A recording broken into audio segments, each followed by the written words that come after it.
انیمه دفترچه مرگ، انیمه‌ای که همه ما دوستش داریم و از تقابل بین دو نابغه لذت میبریم، یعنی لایت یاگامی و ال، و هر دو هم بر این باور هستند که در این دنیای تاریک و فاسد اجرا کننده عدالت هستند. ولی به نظر شما چه کسی درست میگفت؟ چه کسی اجرا کننده عدالت بود؟ ولی حالا این مسائل به کنار، امروز اومدم 12 تا فکتی که از انیمه محبوب دفترچه مرگ هست رو براتون بگم که مطمئنم چند تاشون رو نمیدونستی. سلام دوستان عزیز، خوش اومدید به کانال خودتون و یک ویدیوی دیگه. امروز من اینجا هستم تا برای شما 12 تا فکت باحال و جذاب از این انیمه معروف بگم، پس تا آخر ویدیو همراه من باش. میدونستید در طرح‌های اولیه مانگا قرار بود که ال فقط چند چپتر اول حضور داشته باشه؟ یعنی قرار بود ال همون اول داستان شکست بخوره و از داستان حذف بشه و داستان بیشتر روی سقوط انسان‌ها و خدا شدن لایت یاگامی تمرکز داشته باشه. اما وقتی ال به صحنه اومد، نظر مخاطب‌ها رو خیلی به خودش جلب کرد و مخاطب‌ها عاشق رفتار عجیب و غریبش شدن و محبوبیتش اونقدر بالا رفت که نویسنده مجبور شد کل داستان رو از اول بچینه و نتیجه شد این داستانی که الان میبینیم. و خب به نظر من هم یکی از چیزهایی هست که این انیمه رو جذاب میکنه و تقابل بین لایت و ال هست که اگر داخل انیمه نمی بود شاید انیمه اونقدر عالی و معروف نمیشد. فکت دوم اینه که قرار بود نام خانوادگی لایت متفاوت باشه و در نسخه های اولیه قرار بود اسم لایت آکاتسوکی باشه، ولی نویسنده ها فهمیدن شخصیت لایت باید مثل یک دانش آموز عادی باشه، پس اسمشو از آکاتسوکی به یاگامی تغییر دادن، یعنی همون اسمی که ما داخل انیمه میشنویم. فکت سوم راجع به مجازات وحشتناکی هست که در انتظار فرد استفاده کننده از دفترچه مرگ هست. و خب این عذاب به نظر شما چی میتونه باشه؟ آیا عذاب هایی که از جهنم برای ما تعریف میکنن یا عذابی بدتر؟ نه، هر دو اینها نیست. واقعیت اینه که فرد استفاده کننده از دفترچه مرگ وارد مکانی به نام مو میشه، جایی که نه نور هست، نه تاریکی و نه هیچ چیز دیگه.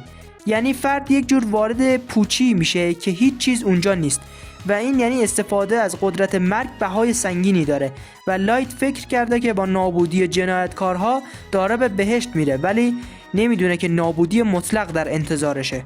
میدونستید شخصیت لایت برگرفته از چند جنایتکار کاریزماتیک و ایدئولوژیست واقعیه که الهام گرفته شده، مثل کسایی که خودشون رو ناجی صدا میکردن و جنایت رو به نام عدالت معرفی میکردن.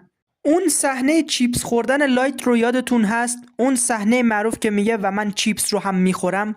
این جمله یک تمسخر هنری نسبت به اوج خودشیفتگی لایت یاگامیه و کارگردان از عمد این کارو کرد که کار پیش پا افتاده مثل چیپس خوردن تبدیل بشه به نمایش قدرت و مثل اینکه خیلی هم خوب جواب داده، نمایش قدرت با چیپس. تا حالا به حالت نشستن ال دقت کردین؟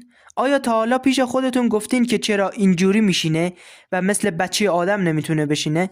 دلیلش اینه، به خاطر اینه که اگر مستقیم بشینه هوشش 40% کم میشه و این یعنی به خاطر اضطراب و پیش‌فعالی که داره، ذهنش دائما به تحریک نیاز داره و این جور نشستن سمبل هوش ناب و یک مغز مریض از فشار زندگیه. میدونستید موهای ال آبی تیره هست نه سیاه و این یک ترفند طراحیه و رنگ آبی تیره یعنی شخصیت مرموز، سرد و متفاوت از مردم عادی که این رو هم داخل انیمه میبینیم. از همون موقعی که ال رو به ما نشون میدن مشخصه که با بقیه فرق داره و از طرز نگاه کردنش و از طرز نشستنش و از طرز فکر کردنش و خیلی چیزهای دیگه که از اول میخواستن به همون بگن که این کاراکتر فرق میکنه و یک چیز خاصه. میدونستید سازنده داستان از عمد خودش رو ناشناس کرده؟ تسوگومی اوبا خالق داستان دفترچه مرگ حتی وقتی که به استودیو هم میرفت ماسک میزد و این رو هیچ کس نمیدونه که چرا ماسک میزد، ولی خب این رو هم بهتره بدونیم که مانگاکا بودن ریسک های خودش رو داره و امکان داره که از طرف یک طرفدار افراطی که احساسی برخورد میکنه ضربه بخوره. این یکی از دلایلی هست که مانگاکا صورت خودشون رو میپوشونن و مانگاکا هم کم نداریم که صورت خودشون رو میپوشونن، مثل خالق اثر جوجوتسو کایسن که صورت خودش رو میپوشونه. این رو هم خود من مطمئن نیستم، ولی میگن که لایت یاگامی یه شباهت‌هایی به گیلگمش داره و مثل گیلگمش شروع کاریزماتیک داره و وسواس به قدرت و تصور اینکه خداست. اینها دلایلی هستن که میگن لایت یاگامی به گیلگمش شباهت داره. آیا تا حالا فکر کردین که نوشته‌های دفترچه مرگ چطور کار میکنن؟ شاید یک طلسم باشن، ولی باید بهتون بگم که نه، نوشته‌ها طلسم نیستن و قدرت دفترچه در قانونشه، نه در کلمات. یعنی چی؟ یعنی دفترچه نیازی به انرژی جادویی نداره اگر قوانین رو دقیق بدونی، و این دقیقاً جاییه که مغز لایت وارد بازی شد و داستان دفترچه مرگ آغاز شد. تا حالا به زمانی که افراد داخل انیمه میمیرن دقت کردین که یک صدای ضعیف تیک تاک ساعت میاد؟ این صدای ضعیف داخل انیمه یک نماد این که زمان قربانی تموم شده.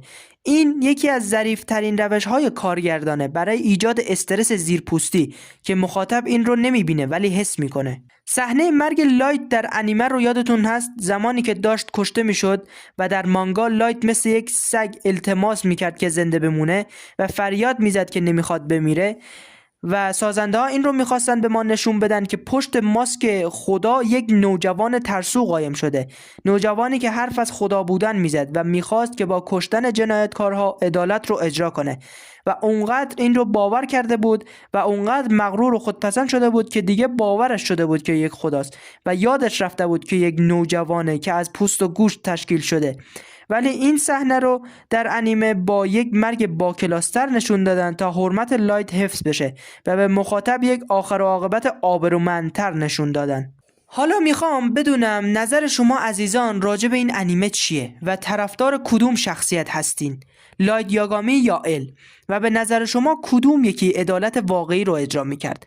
نظرتون رو حتما داخل کامنت ها بنویسین و امیدوارم که از این ویدیو لذت برده باشین و حقایق براتون جالب بوده باشه، و اگر هم با ویدیو حال کردین ساب و لایک و کامنت فراموش نشه، و تا ویدیوی بعدی مراقب خودتون باشین و سربلند و سلامت باشید. خدا نگهدار.